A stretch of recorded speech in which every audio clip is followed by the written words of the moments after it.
hi everyone, and thanks for taking the time out to come and hang out here on the interweb. Sorry you're missing the one show or EastEnders or whatever it might be, but I won't keep you for too long. So the first thing I'd like to do is to get an idea of who's actually here and what your direct interest in sound is. So, you know, are you musicians? Are you sound engineers? Are you just interested? And if you could just on your chat feeds, just say, you know, hello, I'm Hillary Clinton and I would have been president of the USA. That would be great. Just so I've got an idea who's there. I'm probably opening myself up to some abuse, I can imagine, but let's give that a go and see what happens. So come on, let's see you. I want to know who's here.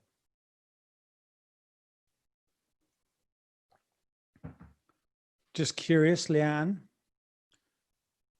Laura, CEO at the Barbican, respect. That's the Barbican Plymouth, I guess, not the Barbican London. That's right, that's glib, wasn't it? So that's two, Leanne and Laura. Come on, everybody. Scarlett. Good, okay. Joe, marketing and comms manager. Okay, at the Barbican Theatre. Anybody else? Wow, okay. Somebody from the Wirral. And there's Ryan. Hello, Ryan.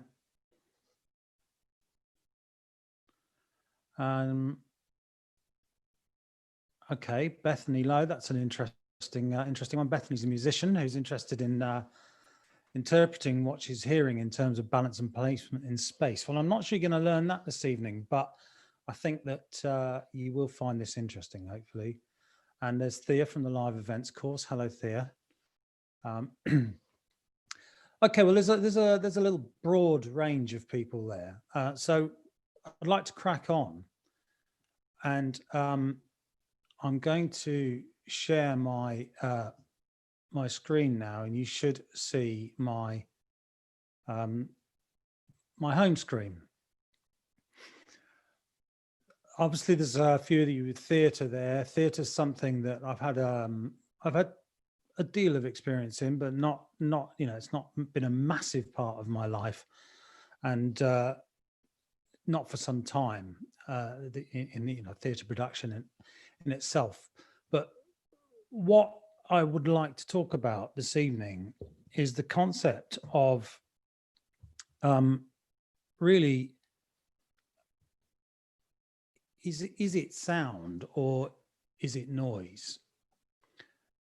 This is about how we can actually find a way within ourselves of understanding sound and getting a feel for just how important it is, and why, and you know, what is noise and what is sound, and how can we tell the difference.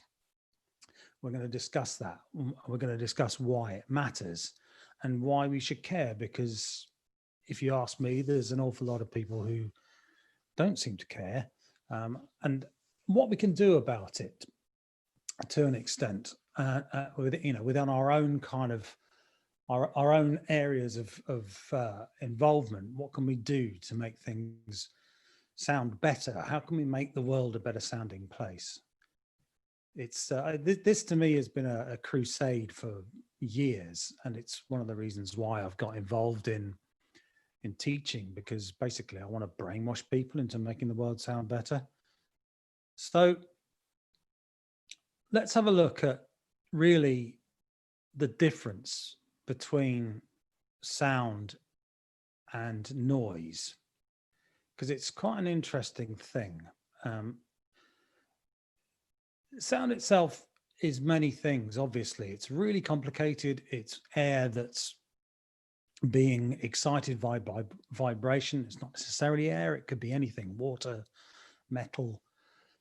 But sound is generally nice. Sound is generally a pleasant experience. And it's also generally something that has been perhaps created intentionally. Obviously, a musician is intentionally creating sound. Sound generally has some kind of meaning to it. Now, whether that's me speaking to you now, and the sound of my voice is traveling through the air and into the microphone and through the internet by the miracles of 21st century technology. But and this ties in very much to the fact that it is communication. Obviously, it's communication, and sound as communication comes in many different forms as well.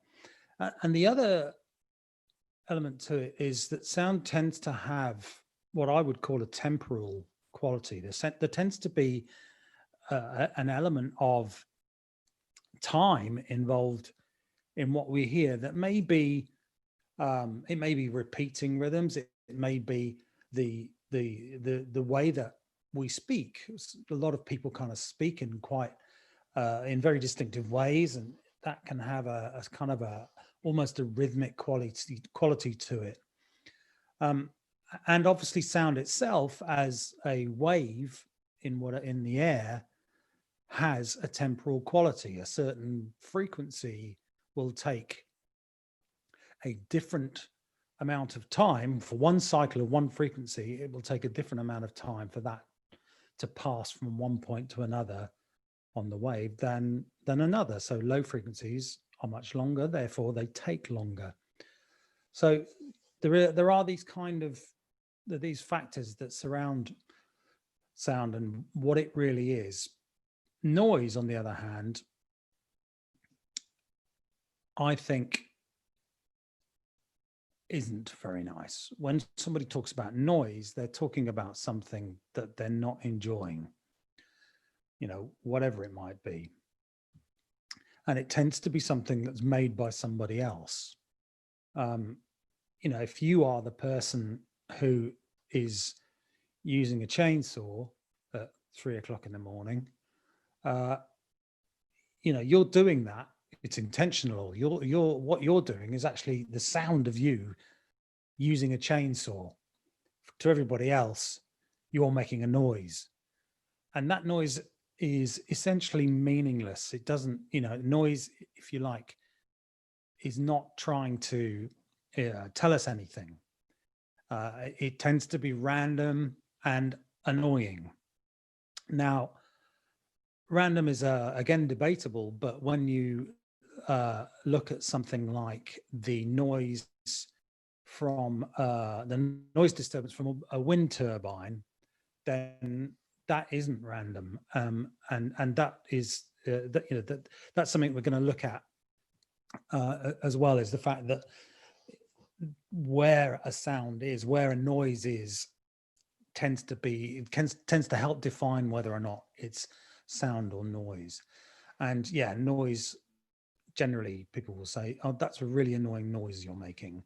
It's something that people don't want to hear generally. And you know, these boundaries, they're not definitive.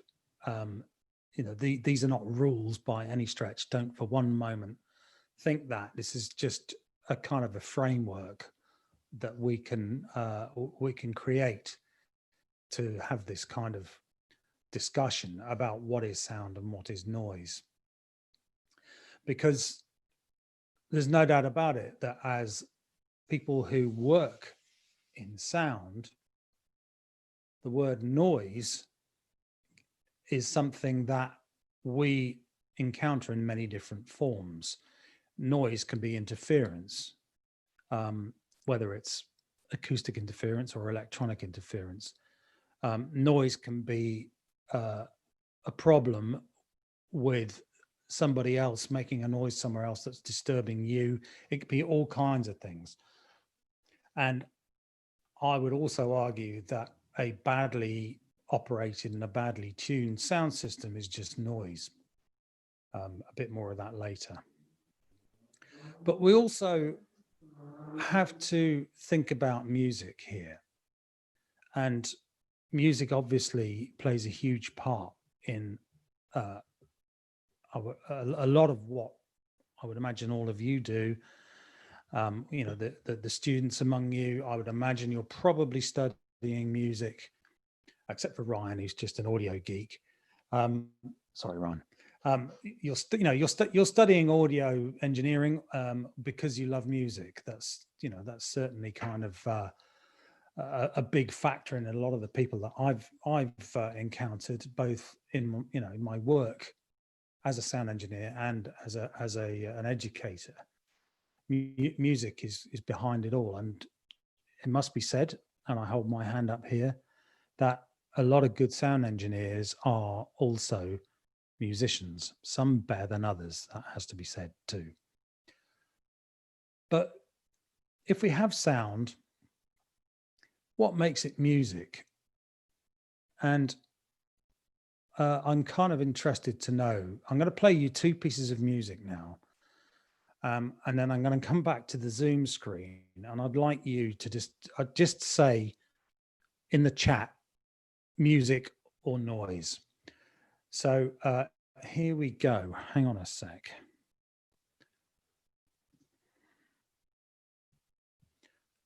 So here we go. Let's start that from the beginning.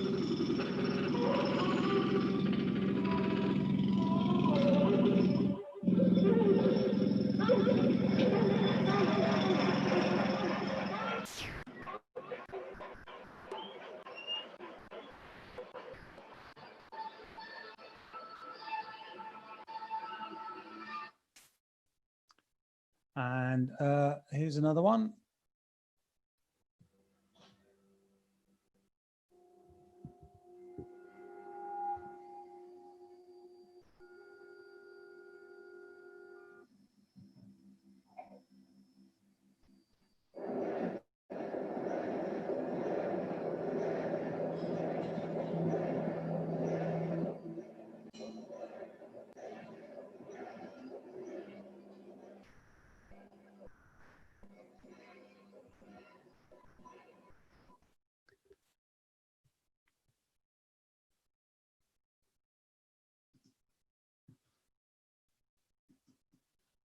So, oh, hang on a minute. How do I get you back on here?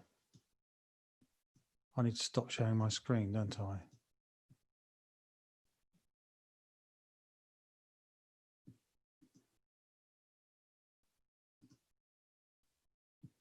Oh, there we go. Noise. Leanne says noise. Anybody else? Thea says noise. Jamie says noise. I reckon if that's you, Jamie, the Barbican Theatre. Anybody else?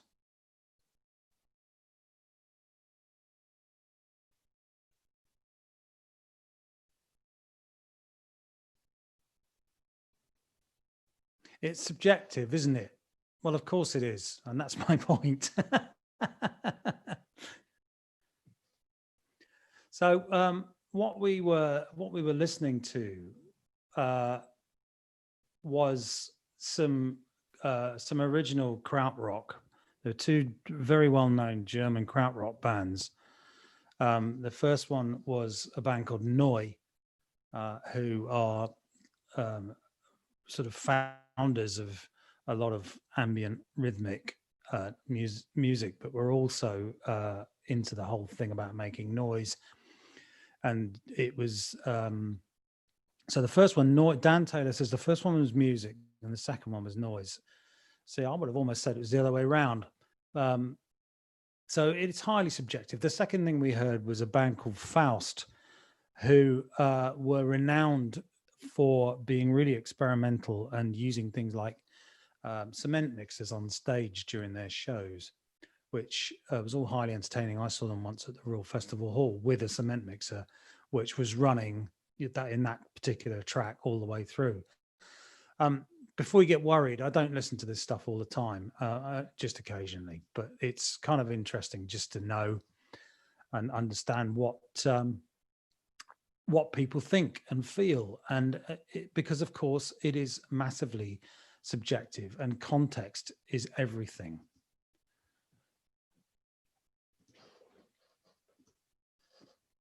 So hopefully you can all see my screen again now.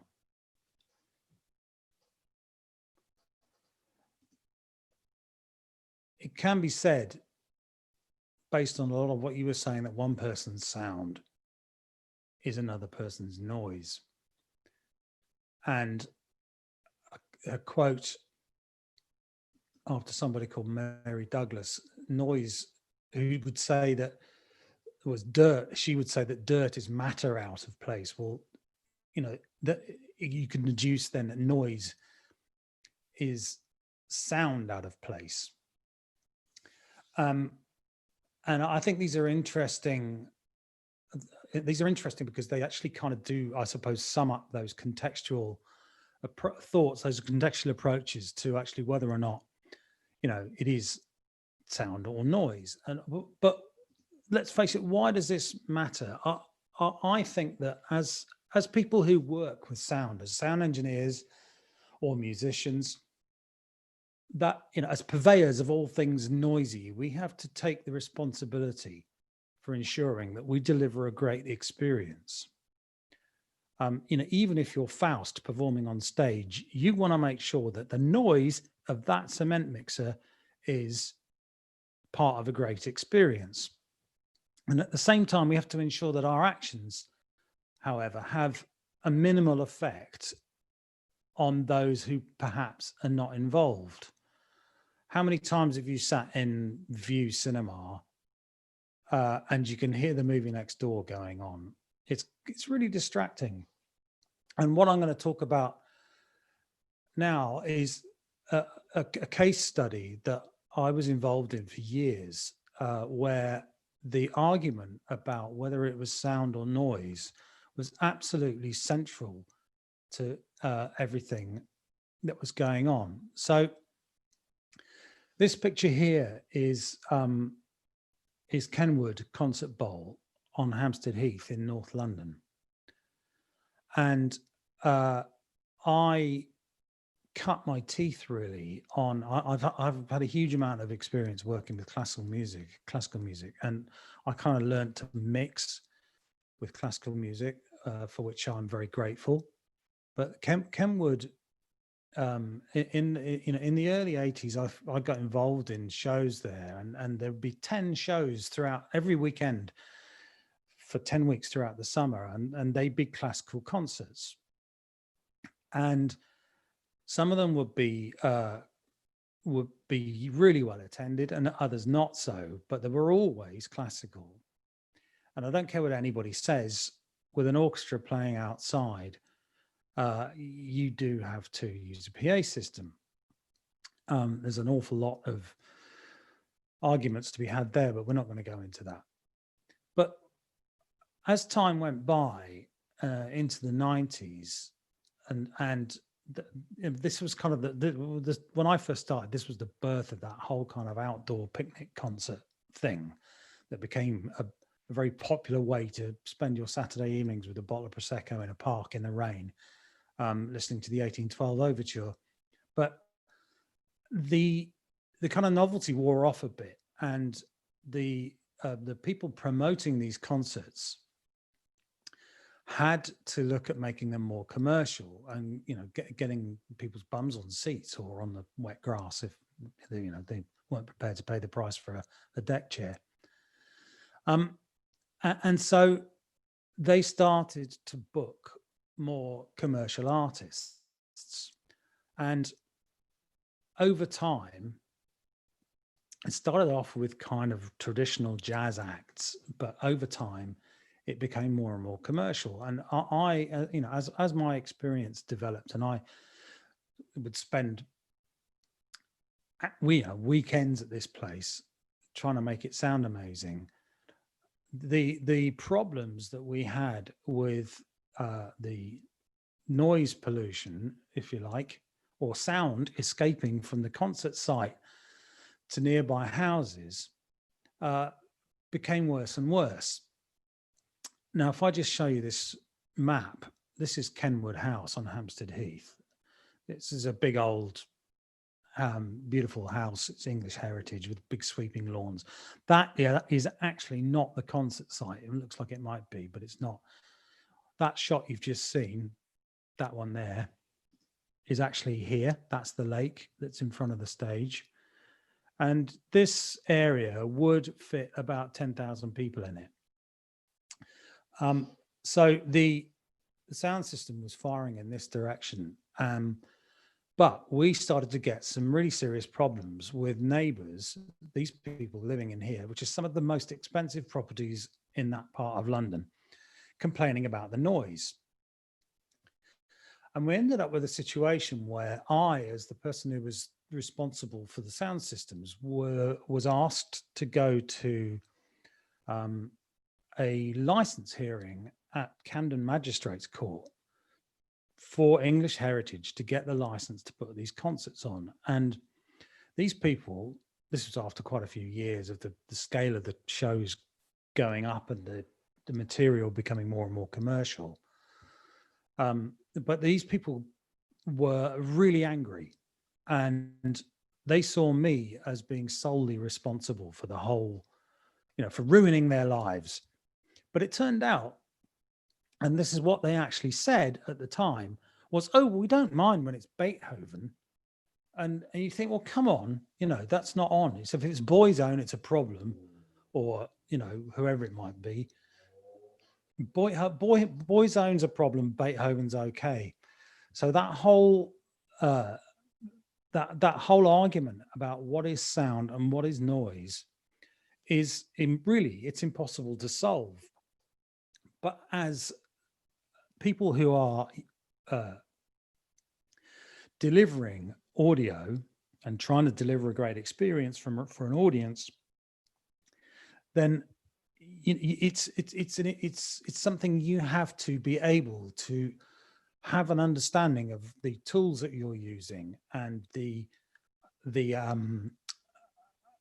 tools you're using and the effect you're trying to deliver, the emotional experience you're trying to deliver, and how you can control that in such a way as to minimize the impact on people who perhaps don't want to hear it. And there's a big hangover still to this very day in certain sort of, I suppose, strata of the audio industry where, if it's not loud, if it's on and loud, then it's good, which is a massive, massive issue, because it is perfectly possible these days for things to be loud and sound great, but also not be dangerous to listen to, and also be controlled in such a way as to minimize the impact on on people who don't necessarily want to listen to it. And what I'm really saying here is that sound is about so much more. It's a great deal more than just speakers, amps and mics and mixing consoles. There's politics behind it. There's emotion behind it. There's so many things that can actually impact you, your work, what you're trying to achieve. In a controlled environment like an arena or a theater, obviously, people will expect the sound to be a certain way. But even then, you're presented with a set of tools that if you don't necessarily understand them properly, you may well be compromising people's experience. Now, I don't know how many of you have been to the theatre in the West End. Probably a few of you, I'd have thought. The sound systems and the sound design of some of the shows in the West End is just beyond belief. There's so many loudspeakers, and they're everywhere, and the attention to detail of things like the sonic imaging is phenomenal. And these productions spend millions of pounds on the sound design and the equipment to make these shows into what they are. And it's something that is considered to be absolutely fundamental to the success of a production. But in many other areas and many other disciplines, that's not the case. Any of you who have ever worked in television will know that it's got to sound great, but if you can see any equipment, that's no good. and that can be extremely challenging. So this is something that this whole kind of, I suppose, battle really between what is sound and what is noise is something that has played a big part in my career. And some of you may know this little production that used to happen every year. Hasn't happened this year. We all know why. This crazy place is no different. The Glastonbury Festival, as much as anywhere else, is under some fairly strict licensing regulations to ensure that the festival, which runs all night, does not upset the neighbours. And the consequences of that are, if sound levels are such that the sound pressure levels off site are breached for any significant amount of time, then the festival gets a massive fine from Mendip Council, and there's always a huge, great inquiry afterwards as to why it happened and so on and so forth. And the result of this is that you now have a situation where the pyramid stage, which is the biggest system on the site, the arena can hold over 110,000 people. It is so highly tuned to deliver, really exciting high levels within that arena, but not spill off site. That some of the smaller stages where they're not being stood on so much by the noise police are now problematic, because they're just on, they're turned on, they're turned up loud, and has to be said, some of them sound dreadful. As the consultant engineer to the festival, I have to kind of negotiate with people, especially some of the dance stages, which go on through the night. It's everybody's going to dance, and it doesn't matter about anybody else, which is possible, but it's not possible without understanding how you can actually go about achieving that. And again, it comes down to a matter of understanding what you're trying to achieve, what you can do to actually achieve that without compromising the experience on site. So I think it's kind of interesting to think about what we as purveyors of audio can actually do. And this is my last slide, because I want to actually open up and see what some of you are thinking, and if you have any kind of points you want to make or discussion, then that's what I'd like to do after this. But what can we do to actually make sure that we are delivering sound as an engineer, as a musician, as a theatrical production, as somebody doing audio for a conference or whatever it may be? What can we actually do to actually deliver the best we can in the most, I suppose, socially acceptable, all-encompassing way without upsetting the neighbors? What can we do to make sure what we're delivering is sound and not noise? That's really what this comes down to. And this might be incredibly obvious. Listen. Of course you're going to listen, but it's how you listen. And I would really encourage people to really try and hone your listening skills. And this can be, you can do this in many different ways. You open your ears to what you're actually hearing, don't just kind of walk around, walk through life just kind of accepting whatever. Just actually open your ears and really try and listen. And this is the art of critical listening, really, what we're going to be talking about here. It's really worth, I think, understanding what certain things, what certain sounds, what certain parts of the audio spectrum actually really sound like, and how they affect people. And when you listen to, a song or whatever, what is it about that song, beyond the fact that it might have a really, an irresistible hook?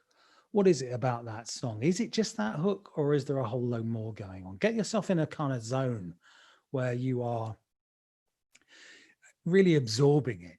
And I don't want to sound like a boring old man, but I probably am.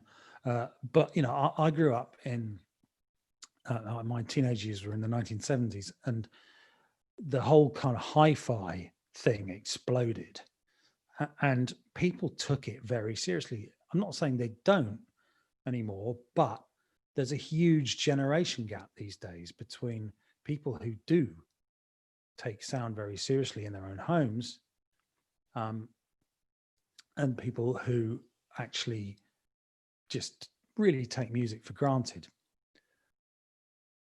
I'd also encourage you to really think, what is it you're actually really listening to? Try and put yourself in the shoes of, if you're listening to music, the artist that created that music in the first place, or the actor who is trying to put across a particularly emotional scene. Put yourself in their shoes. What is it that they are thinking? What is it that they want you to experience? And try and kind of close that gap between, you imagine somebody sitting playing an acoustic guitar in a really, a nice room. It's a beautiful sounding instrument. When you have something like that, you can actually then start to really engage with what somebody's really playing and how they're feeling while they're playing it. And I think that, if you can get there in any way whatsoever, it's really quite an enriching thing. Analyze what it is you're hearing. Now, this is something that any decent sound engineer does all the time. If you're mixing a show and you're actually properly paying attention, what you're doing is you're listening to what's coming out of your loudspeakers, and you are constantly deconstructing that sound in the air. You're deconstructing it in your head. It goes in your ears, into your brain. Your brain is actually deconstructing it and turning that into motor actions to operate a mixing console to make really subtle changes. It's the same in a studio, although the time pressure is not the same generally. Analyze what you're, what is it about that sound that is wrong? Try and engage with it in a way that you are actually thinking, well, it sounds muddy, or it sounds harsh. There's loads and loads of stuff out there on the internet that will help you actually translate those expressions. And if you learn to speak sound, you learn those descriptors for what you're hearing, it will also help you communicate better what it is that you would want, especially if you're a musician. If you're a musician, you're not hearing what you think you should be hearing, learning to speak sound, learning those descriptors, muddy, woolly, harsh, tinny, all those words that you hear, what do they actually really mean? And how do they relate to the audio spectrum? So you can actually communicate what it is you're hearing. And when it comes to music, stop abusing it. Give music a chance. We were just talking about trying to put yourself in the artist's shoes. Think about how you consume music. Now, mobile phones, here we go, rant. Mobile phones are incredible things, but they are never, ever, and until somebody comes up with a mobile phone that has sub bass in it, you're never ever going to have a true representation of what it is that was originally intended by the artists. And there's no way that you can engage with it in any kind of way other than very tenuously if you can't hear the whole thing. So obviously, the whole thing with the headphones for mobile phones is a step in the right direction, but the large majority of them sound dreadful. And, especially those horrible white ones. And interesting to see that Apple are moving away from those and now looking to launch some full-size headphones, which is encouraging, actually.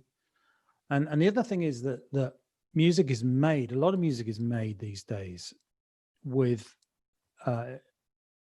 it's made and produced in such a way to make it enormously commercial. Now, there's an artist who wants to make music for the sake of making music. There's an artist who wants to make music to make money.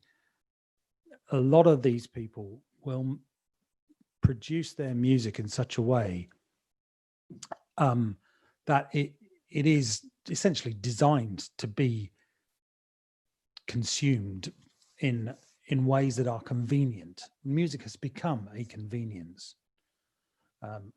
And as a result, some of the production standards that go with that are, I think, it's pretty desperate in many ways, that people are actually making records that deliberately sound good on mobile phones. That's a pretty sad state of affairs, really. But, hey, it's the 21st century and convenience is everything. I was supposed to have been clicking my slide through here. And the last one on this is, think about sound creatively. Don't take it for granted. An awful lot of people, when it comes to things like sound systems, if it's switched on, they think that's fine. Well, 9 times out of 10, that is not the case. Approach sound as a medium with which you can be creative. Look at it like it was light or paint. Where would you place it? Where would you focus it? Because loudspeakers these days tend to have fairly well-defined patterns that you can use to your advantage. And think about how you can actually move people with sound. It's, how can you actually create a sound that's going to change the way your people are feeling at that moment in time? And somebody once said to me, when they were asked, what is it you're trying to achieve as a sound engineer? And he said, I want to make people cry. And which is kind of laughable, but in a way, what he really meant was that he wanted to move people emotionally. And that, that is absolutely possible. And I can think of occasions in the past, where I've been to gigs or whatever, seen some really iconic artists where, I've been just completely and utterly blown away by what they're doing. But the sound system and the sound engineers and the musicians in those kind of situations are all working together as a big unit to create this thing that engages and moves people and makes people's lives better. And God, we all need a bit of that these days. So I'm going to start rabbiting on, and I'm going to pass it back over to you guys, because I'd like to try and engage with you in whatever way we can, just to kind of see what your thoughts and feelings are on all of this, and whether you have any questions. So I'm going to stop sharing my screen. So, Jamie, I don't know how we can do this. There you are. Yeah, so thanks for that. I thought it was awesome. It's definitely opened my ears. Great. Yay! the amount of gigs I've done where I'm personally not a sound engineering is not my specialism. I'm more of a lampy, but I quite often have to tinkle with the failures on the mixing console, and the amount of times when I'm trying to get rid of noise out of PA systems is unreal, really, and it's definitely opened my ears to think differently about how I can approach a problem, maybe. So I've definitely got some questions anyway myself. Right. But it'd be great to invite people really to put questions into the Q&A. See, one's already gone in. Okay, hang on. Q&A. What's the trickiest thing I've worked on?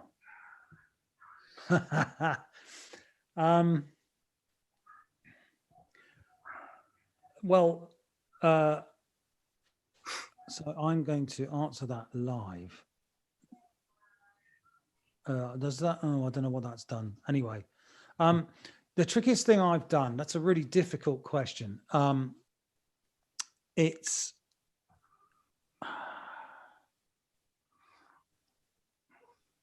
I'm going to have to think about that. I think that, and this is something that always comes back to me because it was such a mind-bending experience. But in 1996, I think, or 7, I was sent to Central Asia, Tajikistan, with a whole load of kit and a couple of other blokes. Oh, Joe, I can answer that question very easily in a minute. So I was sent to this country, Tajikistan. I didn't even know it existed at that time. It's kind of squashed between China and Afghanistan and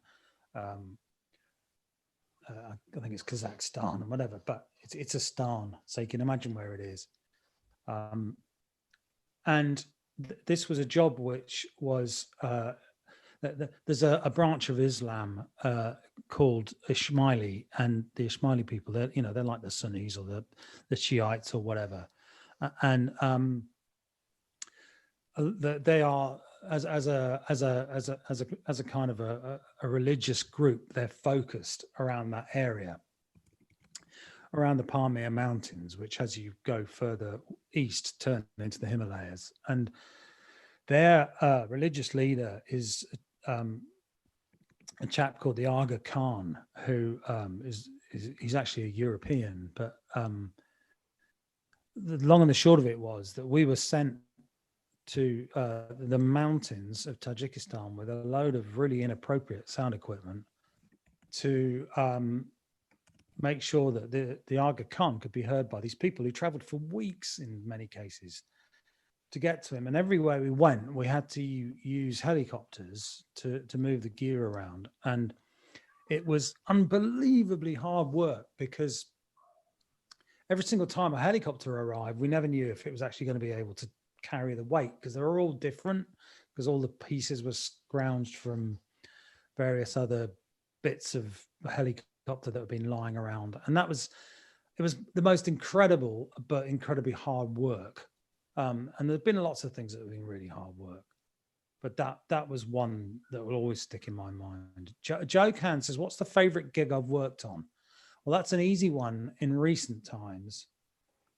I've been really, really lucky for the last couple of years to be working with the British Power Orchestra, they're the first disabled orchestra, especially created for disabled musicians. And they are the most astonishing people. Some great musicians, but they've got some brilliant, brilliant people working with them. I've done a few different productions with them now, but in 2018 we built a new show from scratch called The Nature of Why, which is the most astonishing thing. I was invited to do the sound design for it by Will Gregory, who is one half of Goldfrapp, who I've been working with for a few years now. And Will is the kind of producer and arranger behind Goldfrapp, who, if you don't know them, they're a really pretty successful UK mostly electronic, not all, but duo. But Will asked me to do the sound design for it, and I threw all the rules out the window, and we ended up with this crazy situation where all the artists are performing. They're all moving all the time. They're all performing within the sound system. The sound system points inwards. It's like a 7-point thing. And they as they move around in the space, they're tracked. And it's a really challenging but brilliant. I mean, it's brilliantly conceived and brilliantly performed, and the people involved in it, which is, that's part of the whole thing. You can be involved in something dreadful as long as you've got some decent people around you. It's good. So the Power Orchestra would just make my heart sing.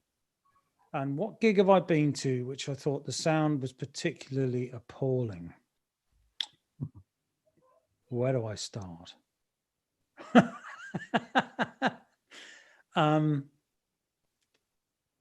There are loads. There's some that stick in my mind. I want to see In Excess at Wembley Arena in the 90s. That was just staggeringly awful. There've been loads, but there've been loads of great ones as well.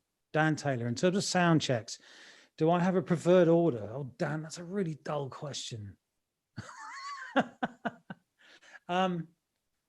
You know what I like to do in a sound check? I just like to get the band up. If you are sound checking a band for the first time, then I will listen to individual things. But if I've got a sound system that's properly set up, I just get them up there and get them to play. I know that if the instruments, let me put it this way. If I know that the instruments are, it's okay, Dan, don't worry. If I know the instruments are properly prepared and they're being well played, and things like, electric guitarists, they understand the consequences of changing levels and things like that. I'm happy for them to just get up there and play. And generally what I'll do is I'll get them to play specific things which feature different instruments. An example of that is I've been doing Jeff Wayne's War of the Worlds for about 10 years. That's a massive show with about 180 inputs in it, but it's all performed to time code. So basically the live elements, which are the 37-piece orchestra and a 9-piece electric band and 5 singers, they are delivering pretty much the same thing every night. But there are things like the singers. We have to make sure that their microphones are all in the right place, that they can hear themselves properly. And, the concept of going through a stage, a show like that, going kick, snare, it would take hours, So what we do is we line check everything. We know that everything's in the right place. And I get them all up there on stage and say, right, play this. Then let's get the first singer on, let's do the Forever Autumn or whatever it is. And a bit of it, which has acoustic guitars and mandolins. Let's do the Eve of the War, which is loads of keyboards and guitars and, all that sort of stuff. So, and always with a show like that, I will get them to play the first piece last, so that I know exactly where I am for the opening of the show. Because with a show like that, despite the fact that it's 180 inputs, when I start the show, it's one fader. Going one fader, which brings the whole thing up, and off we go. So what have we got here? Bethany Lowe.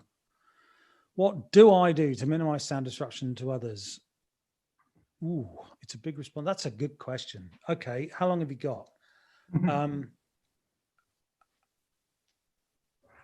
Well, I mean, the obvious one to look at there is I suppose, something like the pyramid stage at Glastonbury, where the sound system, the technology we use, the loudspeaker system, has it's capable of working in ways that others don't. We can really, really tightly control how the sound pressure level is distributed across the audience, and we can also ask the sound system to turn it down beyond the audience in a way that you just can't do with other systems. As a result, we've ended up with that system on about 5 or 6 different stages on the site. So Westholt's John Peel, the Block 9 stuff in the southeast corner dance village,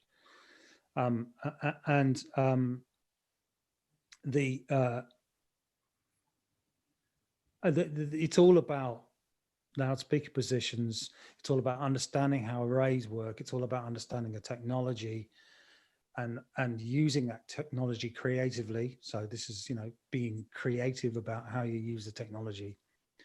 And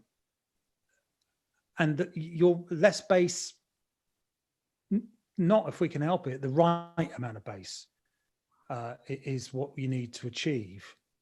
But with bass, you can control bass really quite accurately, but you have to have an awful lot of speakers to be able to do it, which at Glastonbury we do. We have hundreds of the bloody things. So it's all possible. We can actually create a sound field that stays within that arena really quite dramatically. And as you walk, you're 350 meters away from the stage, you literally can walk out of that arena and you can really sense the level dropping quite dramatically.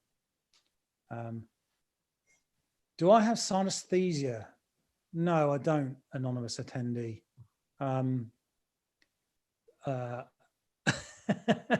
If that answers your question. No, I don't, but I do. I do kind of. I do think about it a lot, I suppose, and I suppose I'm sensitive to things like street noise and stuff like that. I don't know. I mean, I live in Lower Compton, and if I walk into town, the Manamede Road, where it comes up off Mutley Plain, where it's got big houses on one side and the high stone walls on the other. When trucks or buses go past down there, it's horrendous, absolutely horrific, because it's all being kind of held in by the solid walls. Yeah, that's definitely noise. Anything else? Anybody else? Oh, if I could design a sound array for any location, where would I love to work?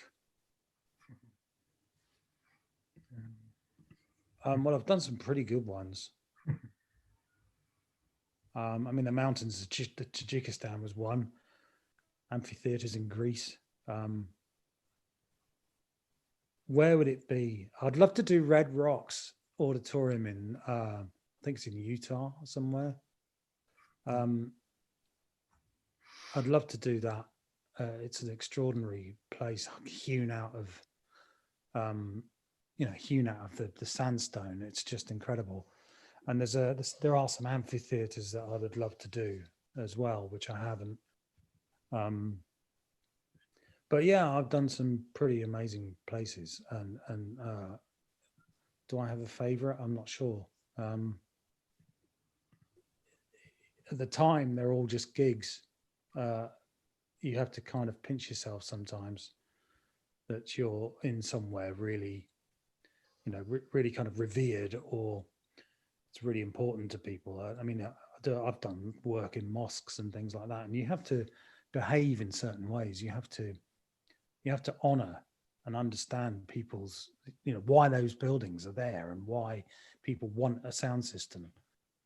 It's it's really important that you don't put yourself, I suppose, apart from the people whom you're there to serve, really. But if I could design a sound array for any location, where would it be? Somewhere warm. Maybe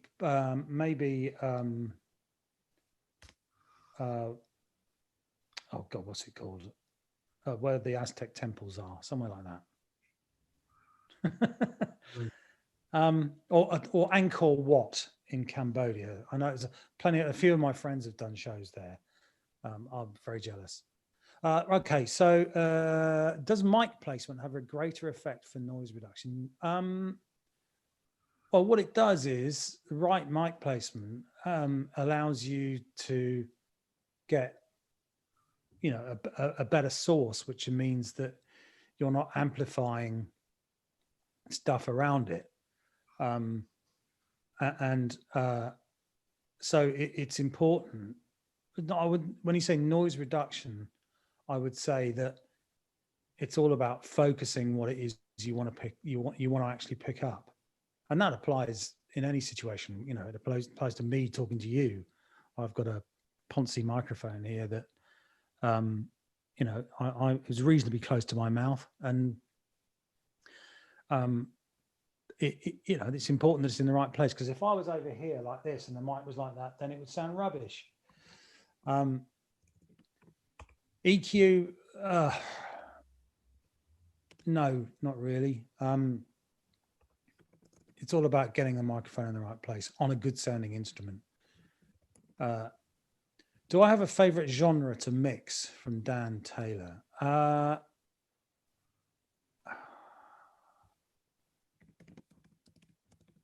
think it depends on who's playing the genre. And when it comes to, like I said, I've done an awful lot of orchestral music, and when that comes together, that can be something really special. And it's a whole load of different load of techniques altogether to do in a rock band or whatever. I love mixing Goldfrapp. Goldfrapp's fantastic because everything that they deliver into the desk sounds incredible, and with the right. I mean, that's something I really enjoy creatively mixing, because you can, the way the music is produced in the studio, I challenge myself to try and either recreate or even kind of better the effects that they have. So things like massive vocal, sort of 10-second vocal reverbs and ping pong delays and all kinds of stuff. It's really great. It's really exciting music to mix. Rebecca, was there a point in my career where I really started to notice the nuances and techniques of others in live performance? Or have I always noticed sound differently from the average person? That's a really interesting question. I would say that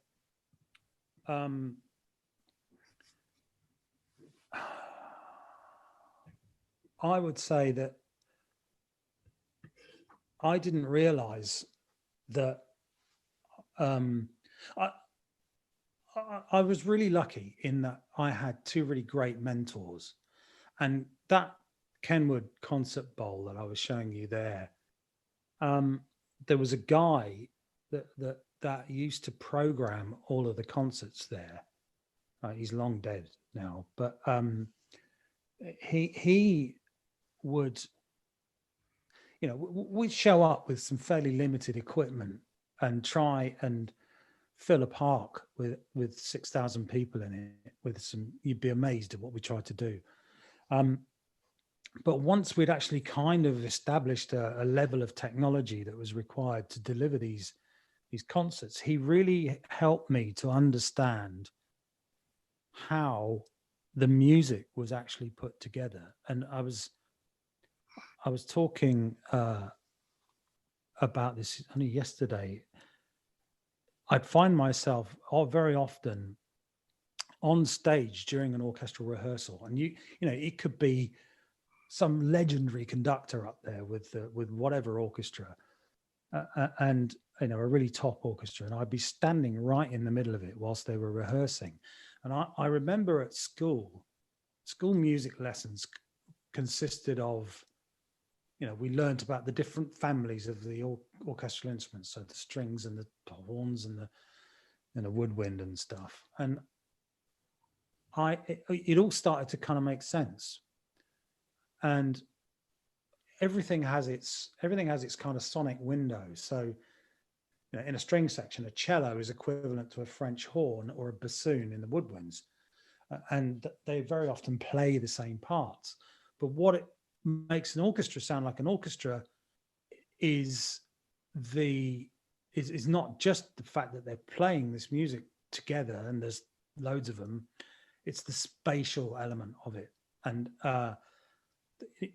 and what's weird is if you're the conductor, you've got the orchestra leader who may be 2 meters from you, but you've got the timpani player who could be 10 meters from you, and so that he might be playing in time to you conducting the timpani player, but actually what the conductor's hearing is arriving later than what he's hearing from the first violinist.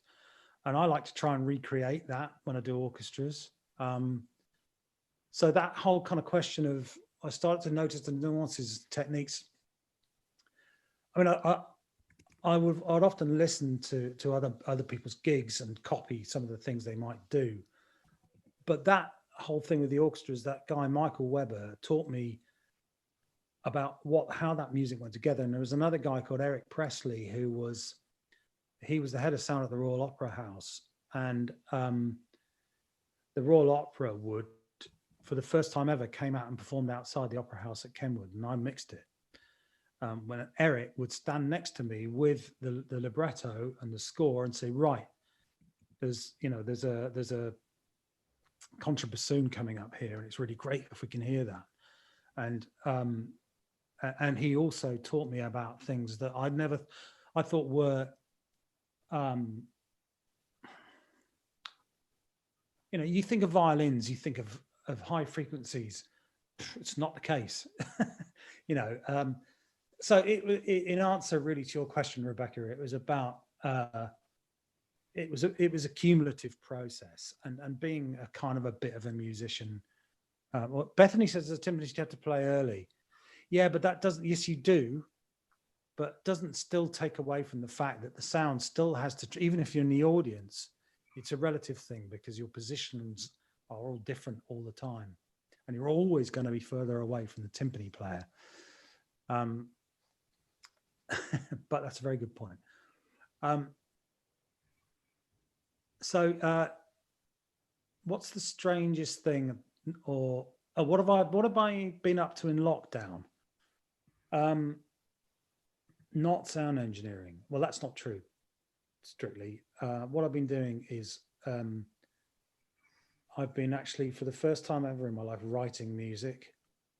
And that whole thing about the orchestra, I found myself writing classical music. There's some amazing virtual instruments out there these days, and rock music and stuff as well. I've been mixing an album for a friend of mine, 16 songs, nearly finished that. And I've been spending time with my wife and kids, which, being a sound engineer, doesn't allow you to do very much. And it's been a joy, if I'm honest. I've been really lucky because I've been looked after. I mean, I'm freelance, but I have been looked after. I haven't had to apply for any grants or anything like that. So I've been really lucky like that. So what's the strangest or non-familiar thing I've had to record on my car? Oh.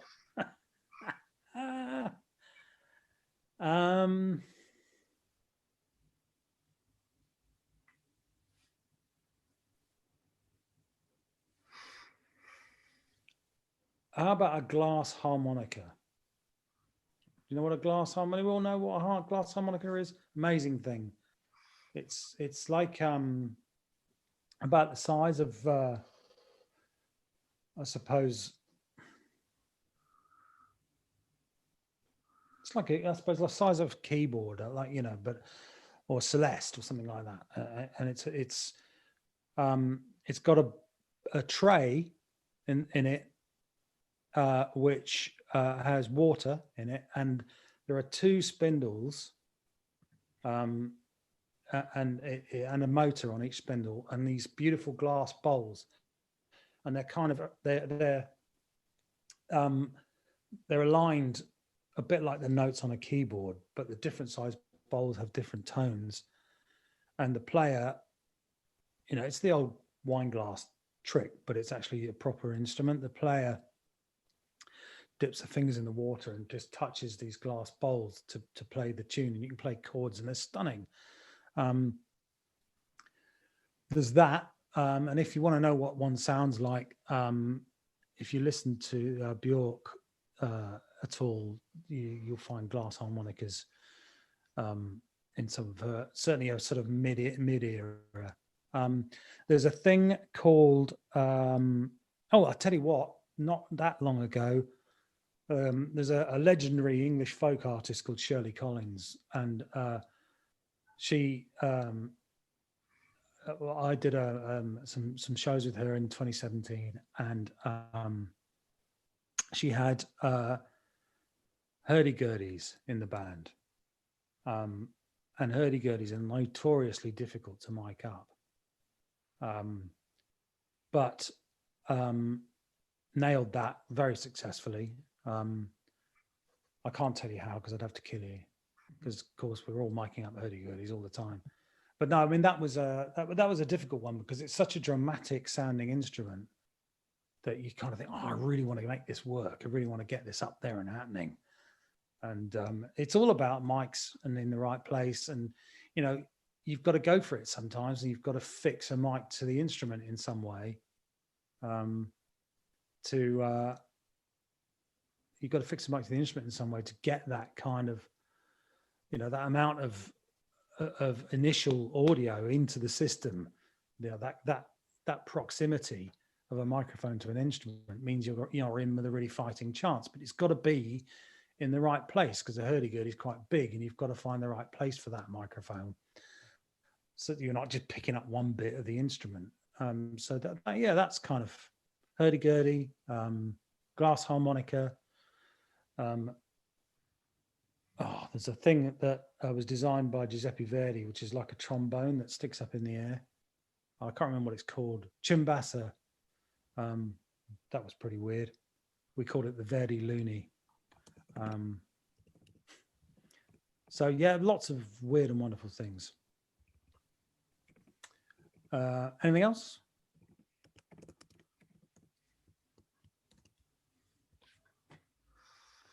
Oh, digital or analog? Come on, it's the 21st century. Analog is it's a romantic fantasy now. When you digital has made things so much better. If nothing else, it's about how things like earth loops and interference, radio interference, all that kind of stuff has all gone away. It's a different kind of set of disciplines to actually understand how to get a digital system, a complicated digital system working. If we're talking about equipment, digital consoles allow you to do all kinds of things so much more. All that orchestral stuff we've been talking about, I used to use 2 48 input analog consoles pretty much for all the time. And it's a massive amount of heavy equipment and massive amount of heavy cable. You know, when you've got 96 analog inputs, the amount of multi-core cable that you have to run or carry with you and run to actually, you know, get the signal from the stage to the mixing console is huge. And now you can do it on a, you know, bit of fiber and all of those things. I mean, there is no contest. And I defy people to, and there are elements of analog equipment that is great. Don't get me wrong. And on the rare occasions these days where I do get to mix something on an analog console, I really enjoy it. But there is, you just cannot, there is no argument these days for so many different reasons. You can't say sound quality is bad, because it isn't. It's great. And you know, the only thing I would say about digital equipment, particularly and especially mixing consoles, is that when things are analog, you had a pretty good idea of what everything did. All manufacturers have got their own ideas about the ergonomics of their products, and so all the knobs are all over the place on digital consoles. So yeah, if you go from a Yamaha to a Digico to an Allen and Heath, less so Allen and Heath and Digico because they're the same company these days, but you know, you're going, oh God, where's that? Oh, I know where. Oh, I've got it. You know, it takes you a few minutes to readjust, whereas going from one analog console to another is a lot more straightforward. So digital or analog's not really a question anymore. It's a fantasy.